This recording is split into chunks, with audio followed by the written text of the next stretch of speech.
Buenos días.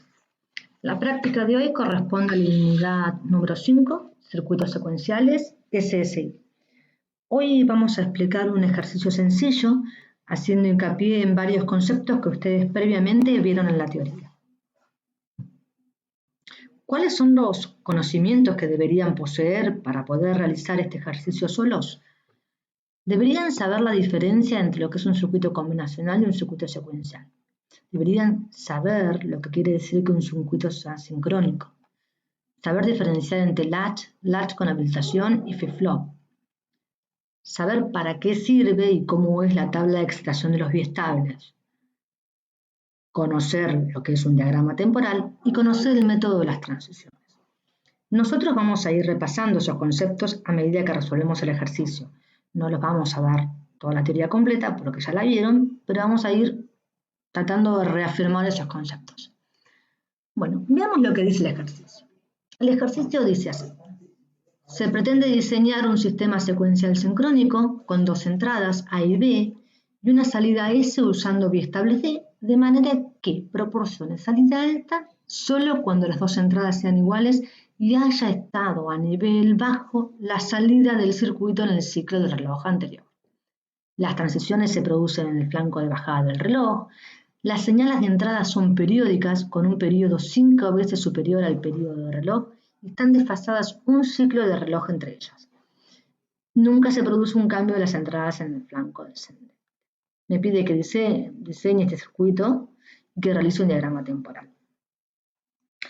Lo primero que vamos a hacer antes de embarcarnos en el diseño es analizar detenidamente el problema para poder obtener la mayor cantidad de datos. Fíjense, me dice que se pretende diseñar un sistema secuencial sincrónico. ¿Qué es un sistema secuencial? Un sistema secuencial es un sistema que posee una parte combinacional y una parte que tiene memoria. ¿Sí? O sea, un sistema secuencial tiene memoria. ¿Qué quiere decir que sea sincrónico? Que sea sincrónico quiere decir que existe una señal que comanda el momento en que se producen los cambios en el circuito. O sea, hay un reloj que marca el ritmo de cambio del circuito. Me dice que tiene dos entradas, A y B, una salida S. Me dice que se usan biestables D, es decir, los elementos de memoria que voy a usar son biestables tipo D. Ahora, ¿qué biestable tipo D conocemos? Conocemos el flip-flop, conocemos el latch y conocemos el latch con habilitación. ¿Cuál de estos podría utilizar? Veamos, me decía que el circuito debería ser sincrónico, o sea que ya el latch no va, porque se acuerdan que el latch solo responde a las entradas de control, o sea, las entradas del circuito. O sea que podría ser hasta ahora un flip-flop o un latch con habilitación. ¿Qué más me dice?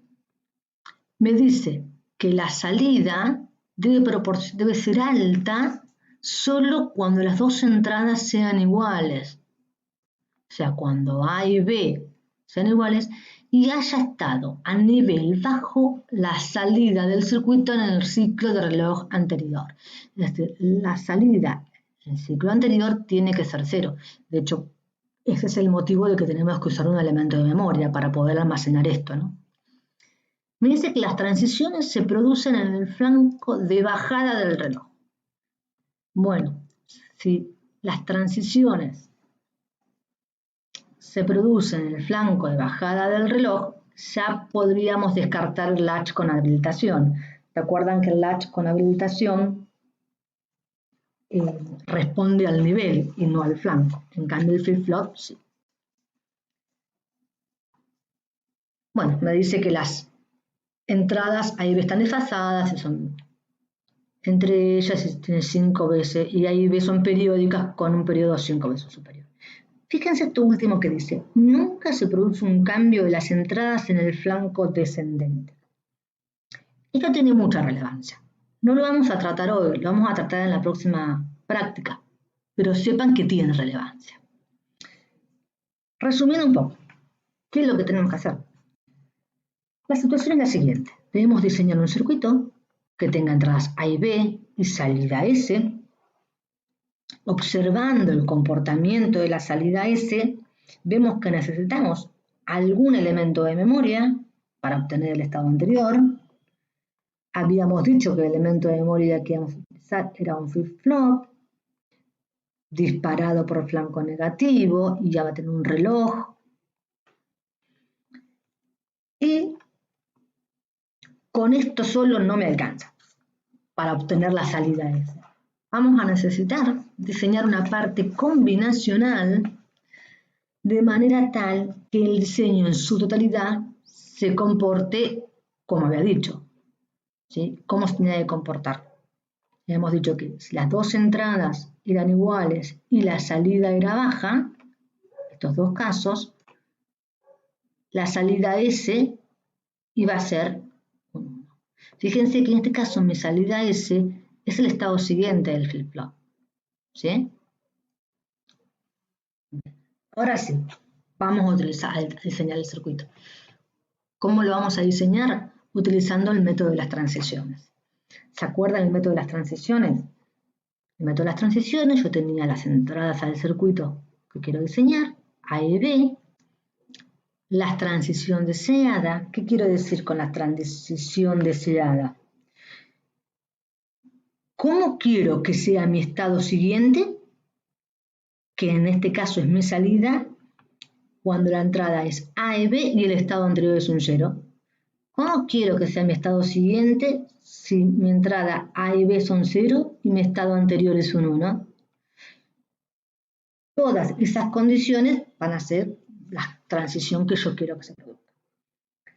Ahora debo ver cómo debe ser la entrada D del dispositivo de memoria para que estas transiciones se cumplan.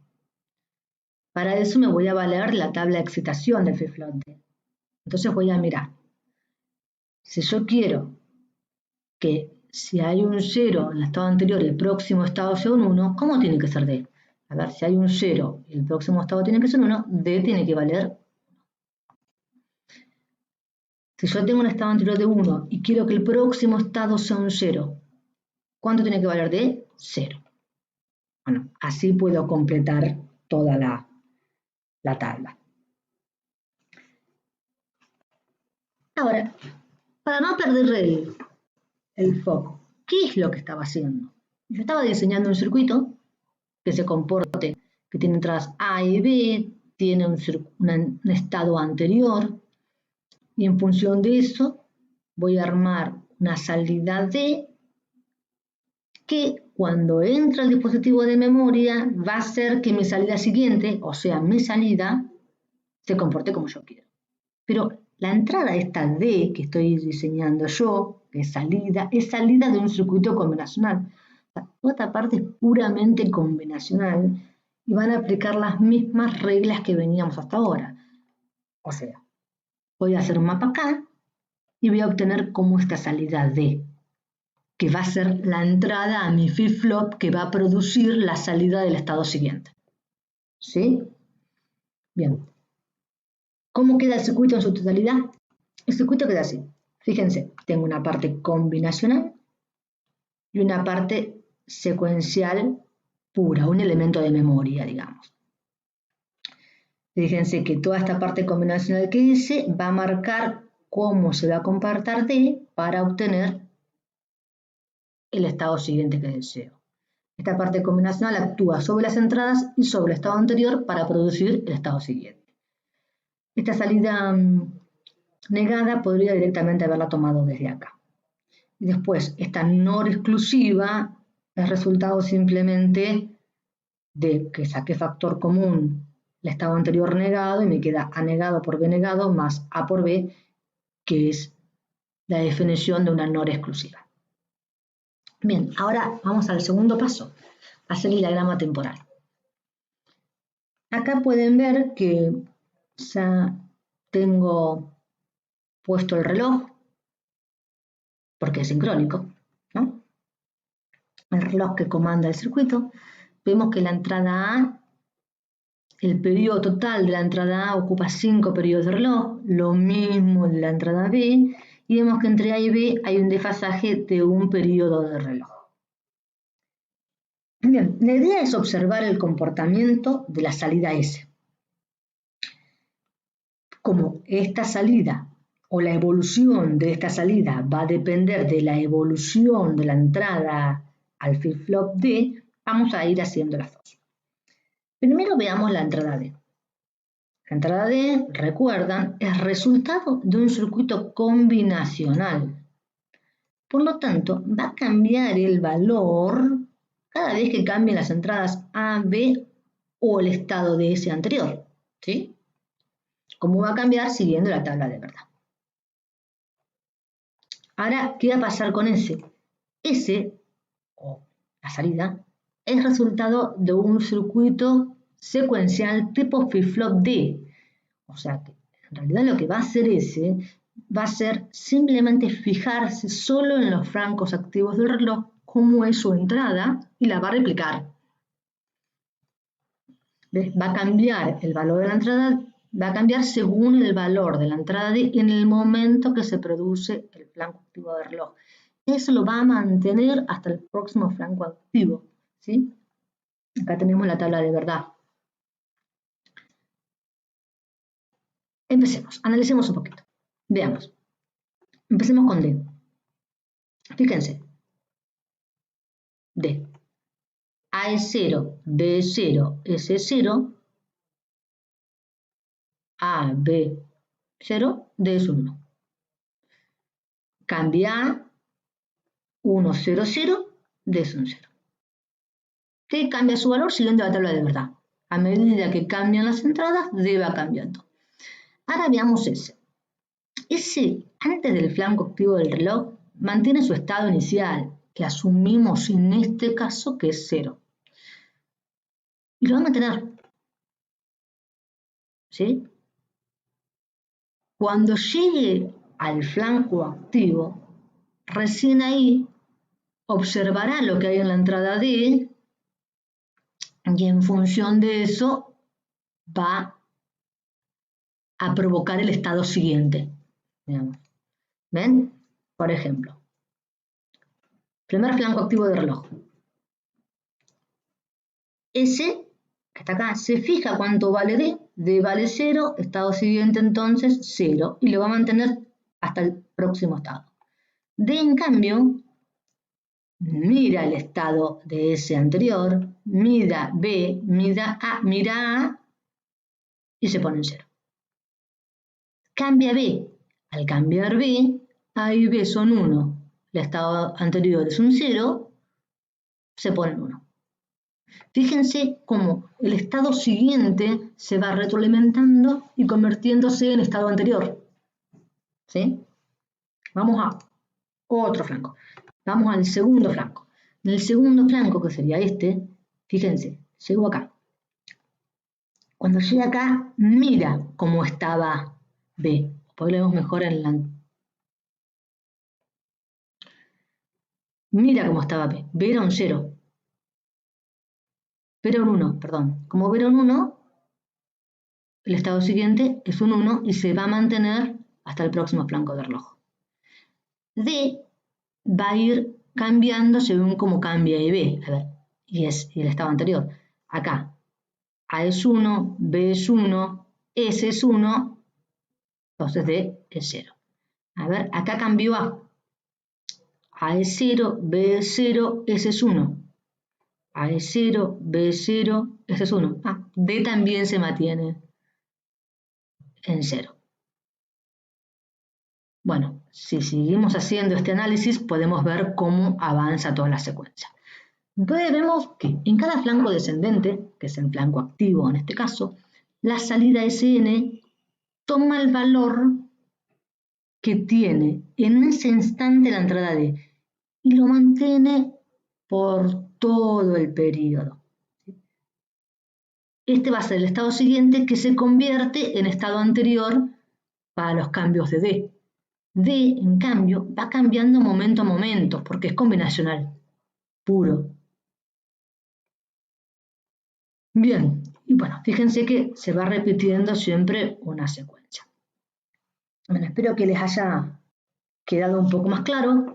Y les voy a plantear una serie de preguntas para que piensen a pensar un poquito y cualquier cosa, la próxima práctica lo vamos a extender un poquito más. Vamos a volver a agarrar este ejemplo, pero le vamos a poner más cosas. Primero, ¿podría haber utilizado un flip-flop disparado por flanco ascendente? ¿Podría haber sustituido el flip-flop D por un latch D en esta aplicación?